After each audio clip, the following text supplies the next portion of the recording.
those things that reminds you why you're out in the garage for all those hours, right?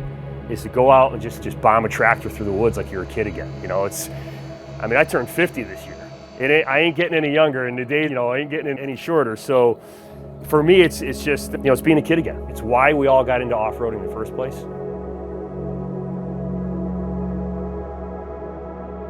When I decided to go back to King of the Trimmers again, watching that video from last year's race was real good homework. I watched it probably a half a dozen times just trying to get a sense of, what you guys were throwing at all the competitors as far as the mud or rocks or whatever it might be. So in my head, I've had this, how would I solve that problem? It's just what we do when we build stuff.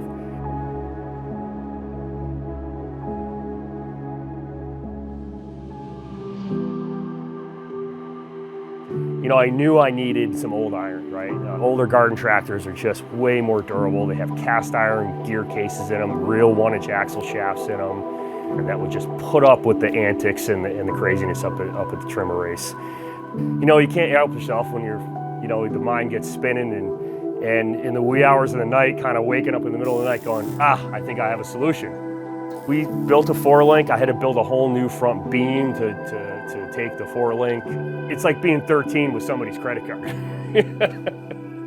It's just like some kid that got out of a road trip car and somebody handed him a $100 bill and came out with every Slim Jim and Pringles bag in the whole store, right? 1985 wheel horse, old school iron, 30-inch boggers, 4-link front, OPTIMA battery, Warren winch, LED lighting, Kirky seats. Yep, it's built just for King of the Trimmers.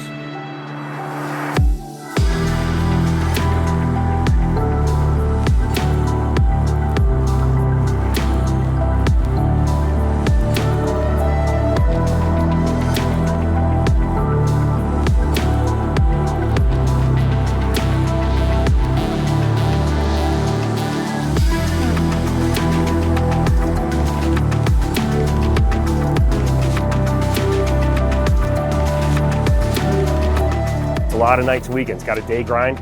I work during the day. I come out here 5, 6 o'clock at night after, choking down some dinner. And, the wife's getting kind of tired of me coming to bed at 4 a.m., every night, waking her up. But listen, man, it's King of the Trimmers. This is just like, any other race. It's down to the wire. You got to do what it takes. And it's been a lot of fun. I can't wait for the event.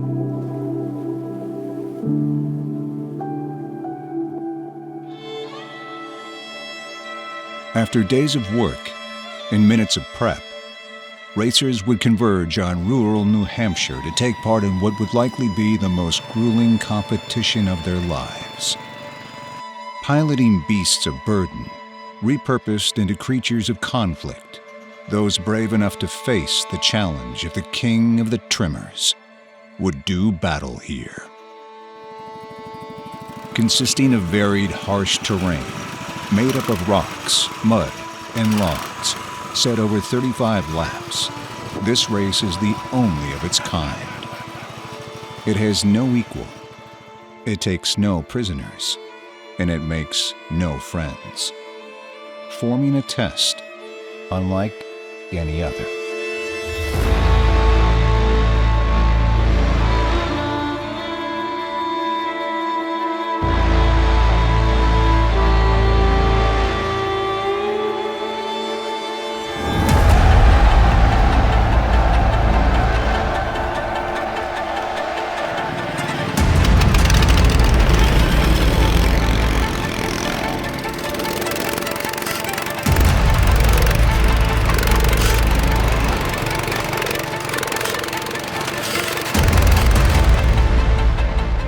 Style start is a lot of fun.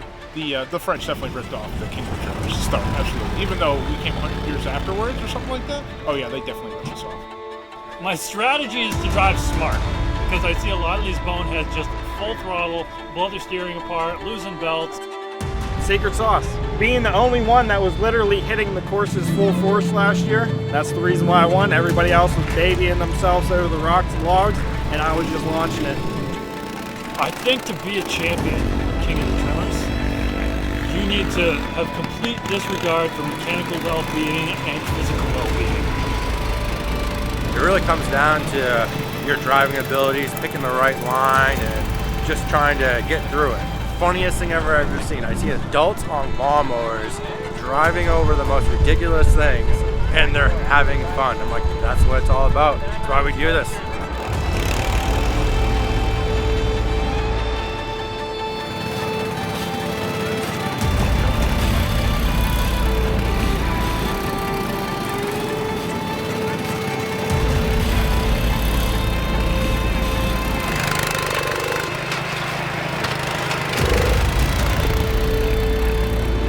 Eventually, as it often does, the king of the trimmers would take its toll.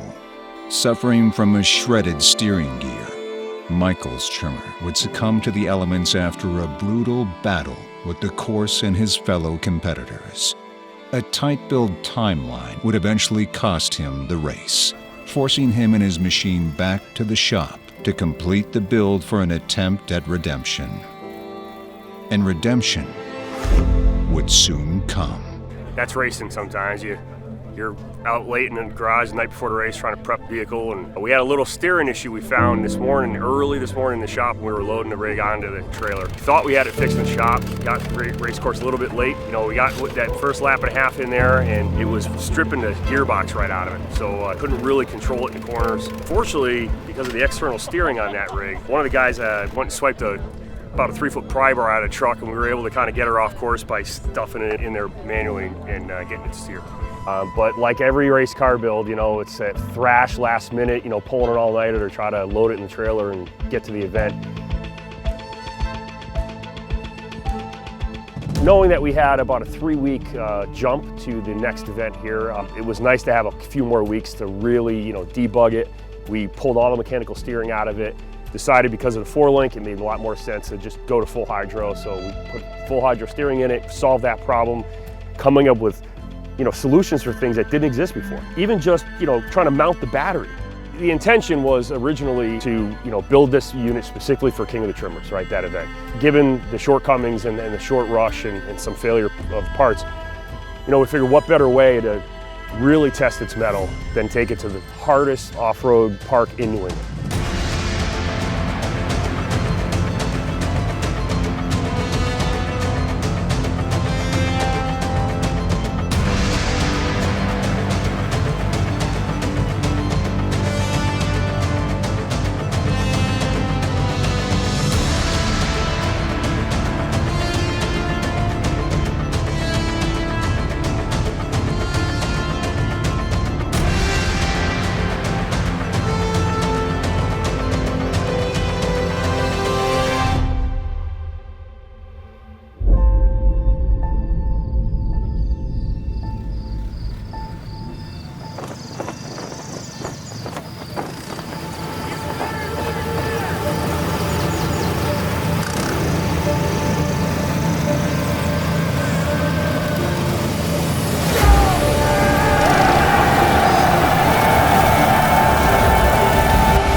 Armed with a tested, tuned, and ready machine, Michael would overcome adversity, finishing first place and defeating a stacked field of competitors, earning him the right to again, one day, compete for the title of King of the Trimmers.